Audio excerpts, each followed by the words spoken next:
Setelah Raden Ronggo menewaskan 2 orang lurah prajurit dari Tuban, tiba-tiba suasana menjadi semakin memanas.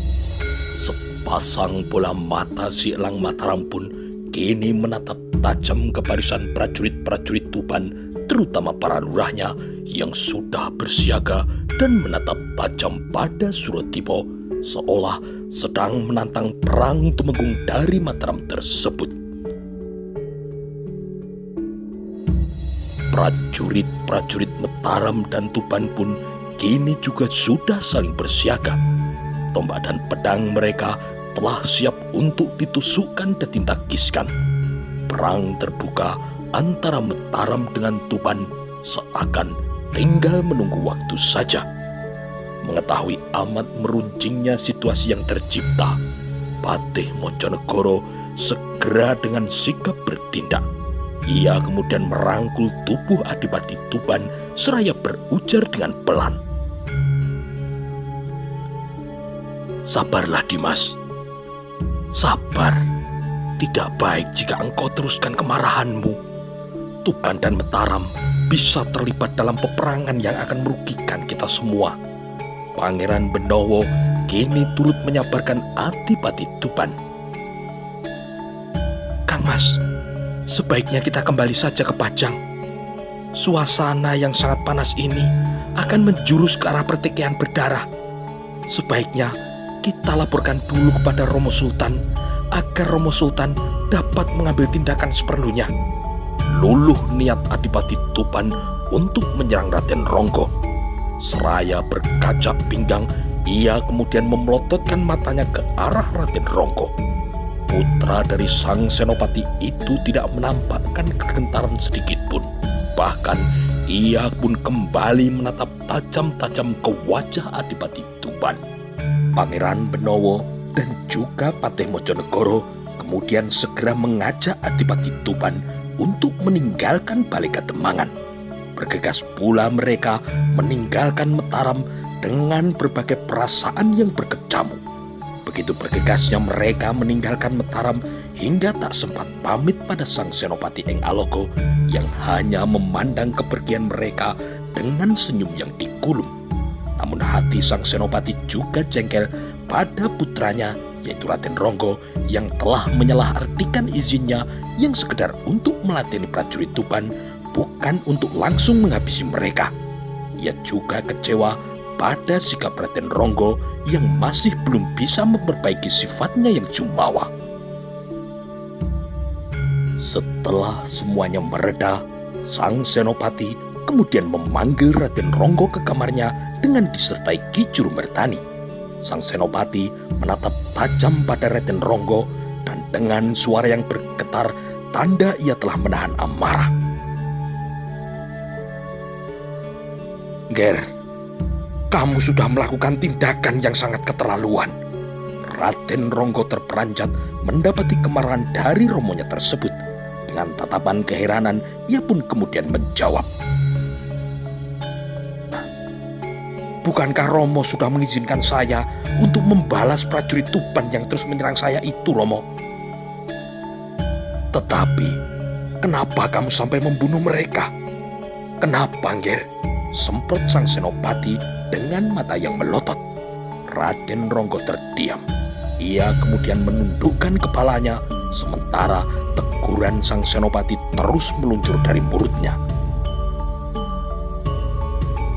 "Jumowo kamu, Ger. Suka pamer. Kamu sebenarnya hanya ingin mendapat tepuk tangan dan decak kagum, bukan? Tapi apa pantas tepuk tangan dan decak kagum itu kamu dapat dari 2 nyawa manusia, Ger? Tetapi Romo, jawab, Ger. Jawab. Kamu ingin mendapat pujian, bukan?" Mendengar itu, Raden Ronggo langsung mengangkat kepalanya dan menjawab romonya dengan mengeturkan sembahnya terlebih dahulu. "Mohon ampun, Romo.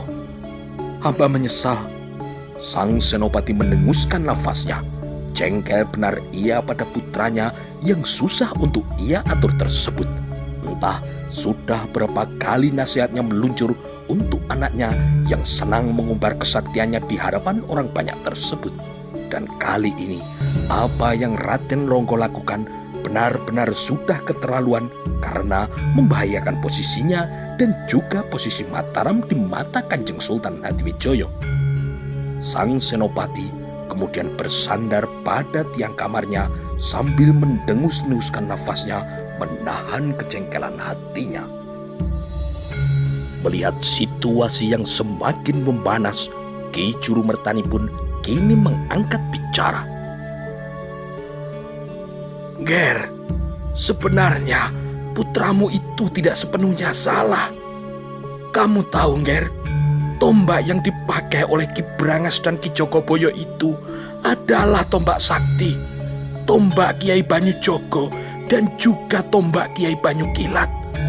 Itu artinya baik Ki Brangas maupun Ki Jogoboyo serta Adipati Tuban itu memang sengaja mau membunuh anakmu itu, Ger. Sang senopati menghela nafas berat, lalu ia pun menjawab dengan suara yang masih bergetar.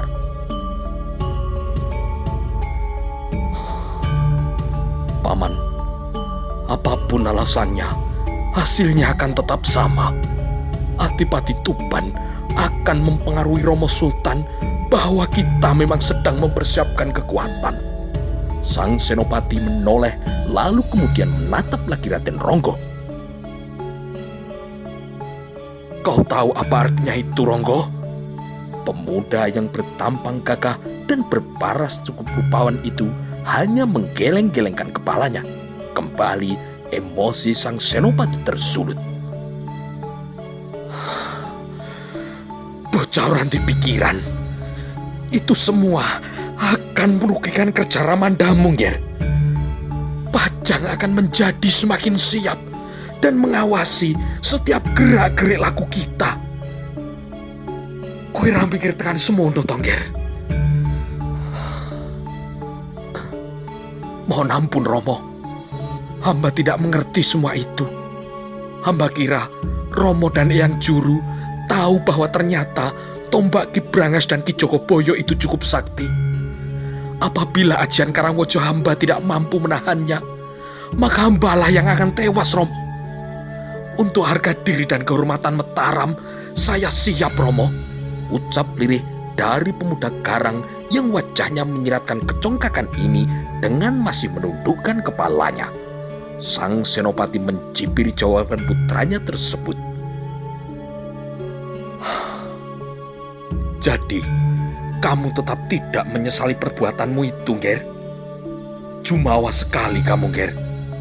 Aku dan kerabat Selo lainnya tidak pernah mengajarkanmu untuk berbuat sombong dan jumawa seperti itu.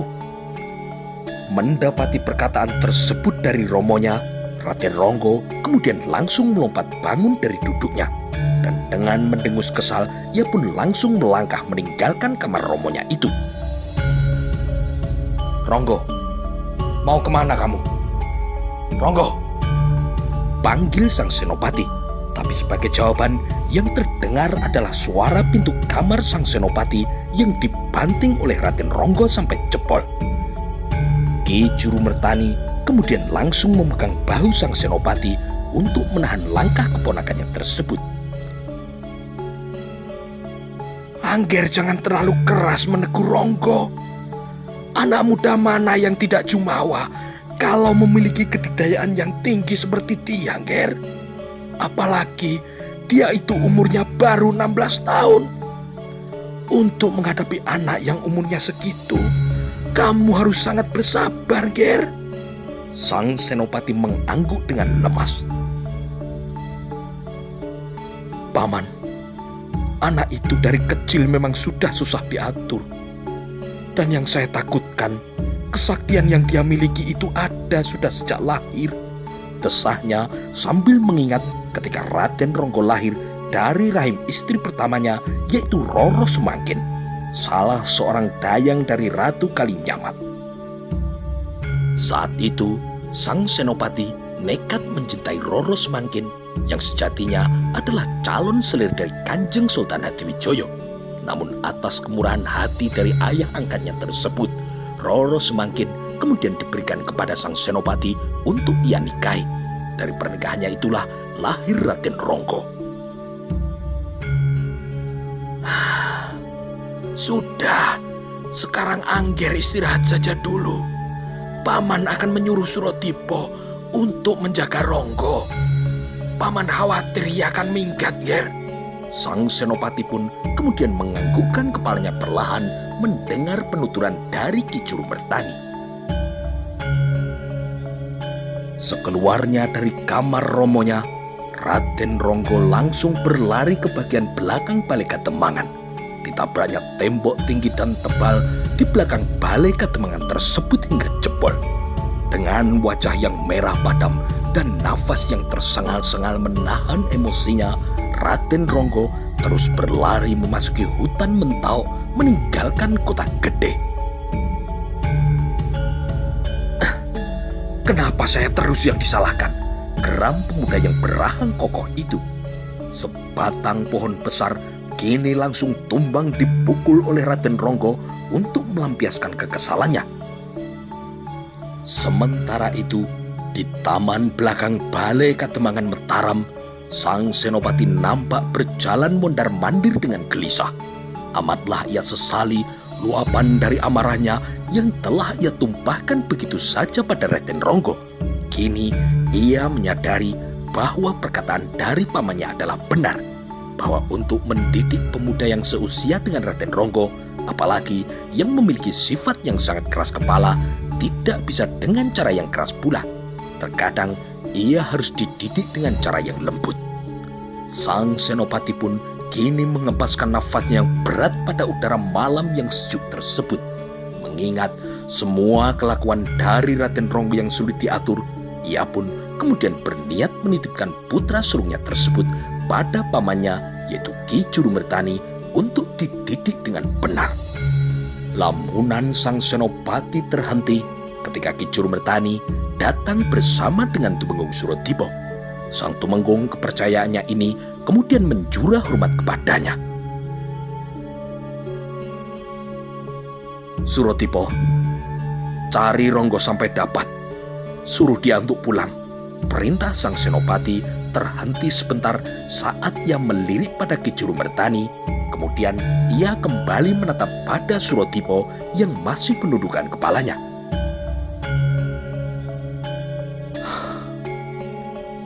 Kalau perlu, paksa dia untuk pulang, Suratipo. Tumenggung Suratipo kemudian menjurah hormat mendapati perintah dari sang senopati yang tegas tersebut. Sendika tahu, Gusti. Seperginya Suratipo, sang senopati pun kemudian mensedekapkan kedua tangannya seraya menghela nafas panjang.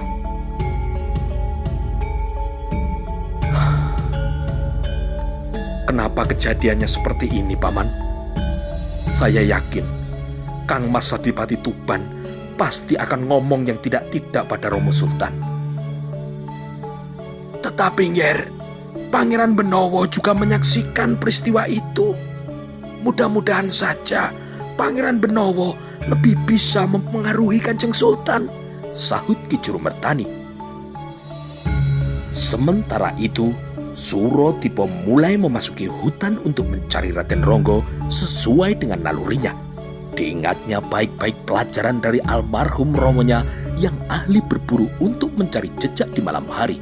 Sedangkan matanya kini terus memperhatikan keadaan di sekitarnya yang mulai remang-remang ditahari cahaya obor yang telah dipegang oleh tangan kirinya. Sekejap kemudian, usaha dari Tumenggung muda ini nampaknya tidak sia-sia. Ia kini telah mendapati sebatang pohon besar yang telah roboh di tengah hutan. Pohon ini tidak mungkin roboh dengan sendirinya. Pohon ini pasti roboh oleh pukulan dari Raden Ronggo, pikirnya ketika memperhatikan bagian pohon tersebut yang telah patah oleh pukulan. Suratipo pun kini terus melesat ke bagian hutan yang lebih dalam. Di bagian hutan yang paling lebat, ia kemudian melihat sesosok manusia yang sedang duduk di atas sebuah batang pohon yang roboh yang telah termakan usia. Suratipo pun kini menghampirinya, dan benar saja Orang itu adalah Raden Ronggo yang sedang duduk sambil berkali-kali menepuk nyamuk yang telah berani hinggap serta menghisap darahnya. "Raden," sapa Suratipo pada pemuda yang berahan kokoh itu. "Mohon maaf Raden, sebaiknya Raden pulang. Karena Romo Raden sangat mencemaskan Raden," lanjut Suratipo dengan sopan dan lembut. Raden Ronggo mencibir. Ia kemudian mengangkat wajahnya, dan dengan wajah yang mencibir yang telah membuatnya semakin nampak congkak, ia pun kemudian berucap, "Aku tidak mau pulang." "Kenapa Raden? Mohon maaf, kalau Raden masih enggan untuk menemui Gusti Senopati, mungkin Raden bisa meminta nasihat terlebih dulu pada Gusti Juru Mertani," tanya sekaligus usul dari Suratipo. Raden Ronggo mendengus. Kemudian ia membuang pandangannya dari Suratipo. Ia menatap jauh ke depan seolah menembus kelebatan hutan itu.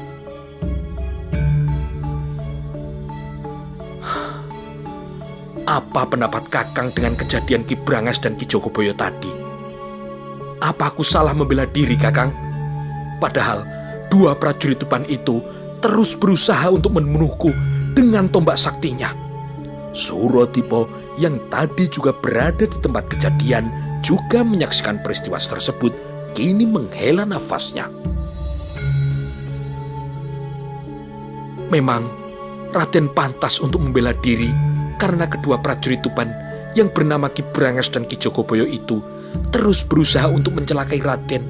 Bahkan mereka berniat untuk membunuh Raden dengan tombak pusakanya," jawab Suratipo. "Lihat, benar kan?" Raden Ronggo lalu berdiri dengan menatap Suratipo.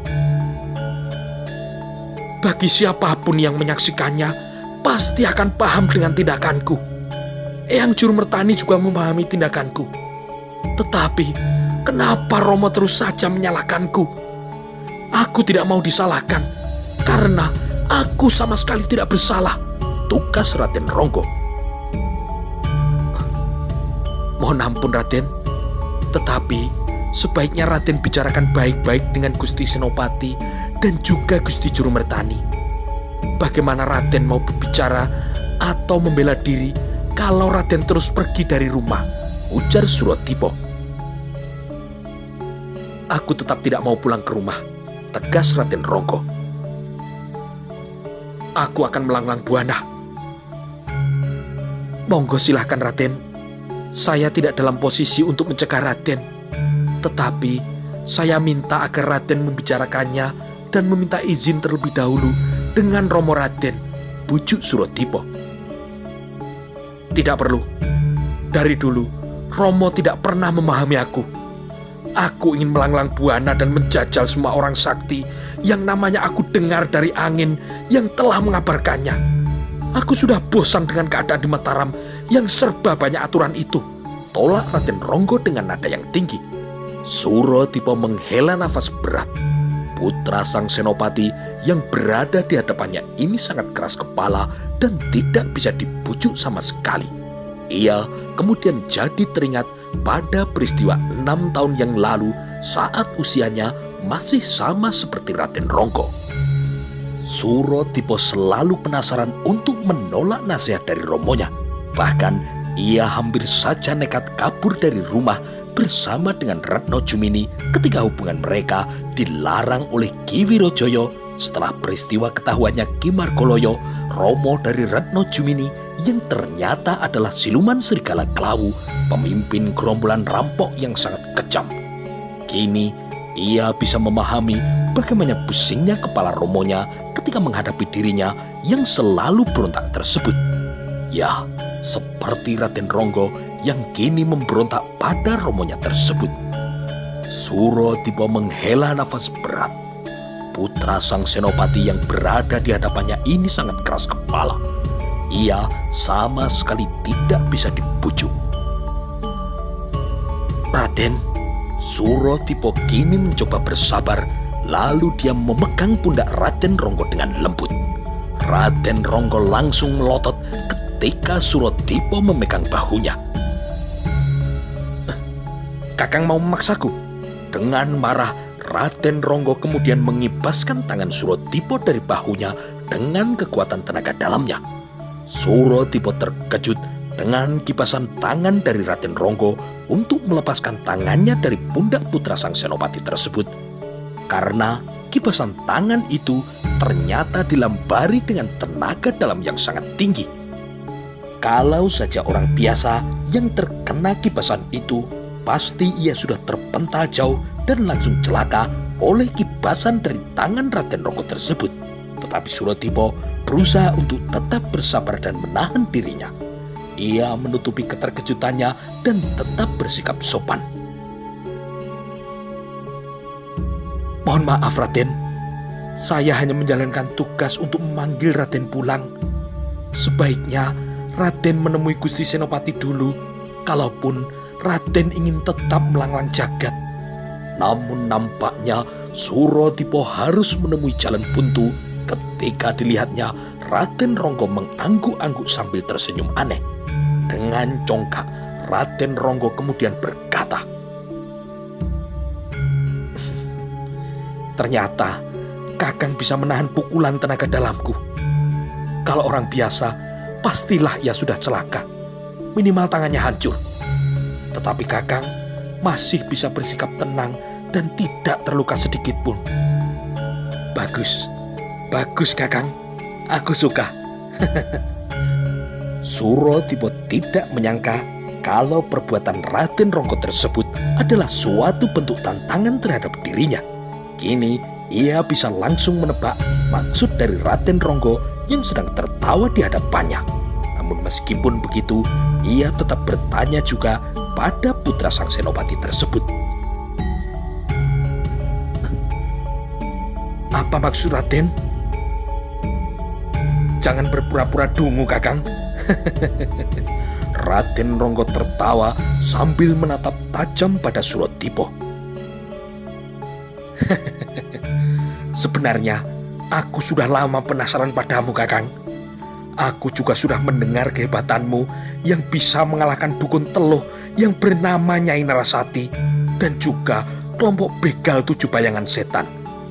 Maka tidak heran Romo dan Eyang Jurumertani sangat mempercayaimu. Sampai-sampai mereka mengangkatmu menjadi tumenggung di usia yang semuda ini." Suratipo sudah bisa menebak apa yang bakal terjadi pada dirinya. Maka diam-diam ia pun mulai menghimpun tenaga dalamnya untuk menjaga dirinya dari kemungkinan yang terburuk. Sementara itu, Raden Ronggo terus tertawa kegirangan dengan berkacak pinggang. Ia berjalan memutari tubuh Suratipo. Tergambar jelas dari wajahnya, Raden Ronggo nampak sangat senang dan bersemangat seperti anak kecil yang mendapat mainan baru. "Kakang, Romo dan Eyang Juru pasti tidak akan mempercayai orang dengan sembarangan. Kalau mereka mempercayai seseorang, pastilah orang itu memang pantas dipercayai dan juga waskito serta linuwe. Selain itu, aku dengar Kakang juga mempunyai sebuah keris pusaka yang sangat sakti bernama keris Kiai Guntur Geni, yang konon pusaka yang dapat menandinginya hanya keris Kiai Sengkelat dan juga keris Kiai Cerubuk milik Eyang Sultan Hadiwijoyo serta tombak Kiai Pleret milik Romo Senopati. Aku jadi sangat penasaran padamu, Kakang." Ujar Raden Ronggo yang seolah mengetahui kesaktian pusaka milik dari Suratipo tersebut. Suratipo pun terkejut sebab pusaka warisan dari gurunya tersebut tidak pernah ia pamerkan. Malah pusaka itu sangat ia sinengkerkan. Tapi ternyata Raden Ronggo bisa mengetahuinya karena putra sang senopati ini memiliki ketertarikan yang amat sangat pada benda-benda serta senjata-senjata pusaka yang bertuah. Selain itu, ia juga diberitahu oleh Ki Jurutaman akan kesaktian keris pusaka dari Suratipo tersebut. Karena Raden Ronggo dan Ki Jurutaman yang merupakan jin makhluk halus suluhan dari Ratu Kidul untuk menjaga Senopati dan wilayah Mataram ternyata berteman cukup dekat dengan Raden Ronggo. Tiba-tiba, sorot mata dan raut wajah Raden Ronggo berubah. Maka dari itu, Kakang, dengan tenaga dalam yang luar biasa hebatnya, Raden Ronggo membabatkan tangan kanannya pada leher Suratipo, yang diserang pun langsung melompat mundur. Akan aku tuntaskan rasa penasaranku padamu malam ini, Kakang. Ayo kita mengadu kesaktian. Kalau perlu, cabut pusakamu itu. Aku ingin menjajalnya. Kesabaran Suratipo benar-benar sedang diuji. Ia masih berusaha bersabar dengan bersikap lunak, dan kemudian ia pun mengaturkan hormatnya dengan harapan agar Raden Ronggo tidak meneruskan niatnya. Maafkan hamba, Raden. Tentu hamba tidak bisa meladeni Raden. Hamba hanyalah abdi dari Romo Raden. Mana mungkin hamba berani untuk bertarung dengan Raden. Akan tetapi Raden Ronggo malah mencibir sikap sopan dan hormat dari Suratipo tersebut. Kalau begitu, anggaplah aku bukan anak majikanmu, Kakang. Atau kau boleh mampus penasaran terkena pukulanku. Ya! Raden Ronggo langsung mencecar Suratipo dengan serangan-serangan yang mengarah ke bagian-bagian tubuh yang vital. Dengan mengerahkan tenaga dalam yang teramat dahsyat, Raden Ronggo terus menyerang Suratipo. Saking hebatnya tenaga dalam dari Raden Ronggo, angin pun kini bersyoran seolah angin badai sedang bertiup keluar dari setiap gerakannya. Ranting-ranting beterbangan, daun-daun berguguran, dan pohon-pohon besar pun langsung bertumbangan ketika terkena pukulan atau tendangan dari Raden Ronggo. Tetapi Suratipo masih berusaha bersabar. Ia hanya terus menghindar tanpa berusaha menangkis, apalagi membalas serangan dari Raden Ronggo. Jika terus begini, aku bisa mati konyol. Tetapi untuk meladeni Raden Ronggo juga malah makin salah. Aku harus terus berusaha untuk menghindar. Jangan sampai menangkis, apalagi membalas serangannya. Jangan sampai terjadi benturan tenaga dalam dengannya, agar dia tidak semakin penasaran kepadaku, gerutu Suratipo dalam hatinya. Jadi, kamu hanya becus menghindar seperti kucing yang dikejar anjing, Kakang? Baik kalau begitu, ladeni Aji Banyu Geniku ini, ejek Raden Ronggo sekaligus memperingatkan Suratipo. Lidah api yang disertai angin yang teramat panas dan amat dahsyat kini menyambar-nyambar Suratipo yang keluar dari kedua tangan dan mulut pemuda sakti anak majikannya itu. Udara di tempat itu menjadi teramat panas. Hutan tersebut pun kini langsung memerah seperti nampak lautan api karenanya. Diam-diam Suratipo kini membentengi dirinya dengan Aji Raja Songgolangit agar tubuhnya tidak terbakar Aji Banyu Geni milik Raden Ronggo. Sekaligus ia memanggil Aji Lembu Sekilan untuk membelokkan serangan-serangan dari Raden Ronggo. Baik, Kakang. Kalau Kakang hanya becus untuk menghindar, baik. Aku sudah tidak penasaran lagi. Tetapi Kakang harus mati di tanganku, gertak Raden Ronggo yang langsung bersiap mancing Aji Gelap Ngampar.